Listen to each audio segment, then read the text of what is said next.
So, ayun na nga, no, quick update lang tayo sa SB19. So, ayun nga, yung SB19 is, nag-post nga, yung Beans, tungkol doon sa body of work, pero wala pa namang kinoconfirm yung SB19 and yung Beans. So, yun, abangan natin. And syempre, na-excited din yung mga fans ng SB19, So, ayun, and isa pa, nilabas na din ng 1C Entertainment, pinag-post na sila and yung SB19 sa kanilang pre-order, sa kanilang LSB. So, marami ngang na-excited and syempre, aabangan ito, So,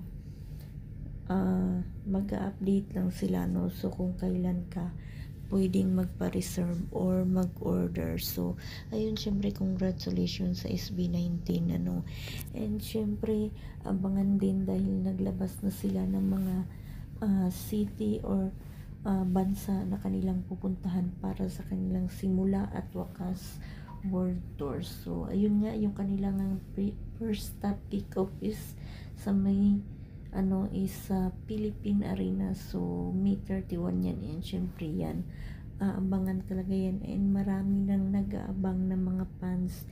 And sana ipag-pray natin na sana ma-sold out yung kanilang Philippine Arena. So, sana ma-sold out agad. And marami nga mga fans ang mamimigay kapag ka na-sold out and within 3 hours yung kanilang Philippine Arena. So, alam naman natin na malakas yung SB19 and malakas talaga yung mga fans ng SB19, yung 18. So, ayun, abangan natin yan. So, and ayun, mayroon akong quick update kay Kane. Ilalagay ko na lang dyan sa dulo yung video dahil mayroong fans na nakikita sa kanya sa labas.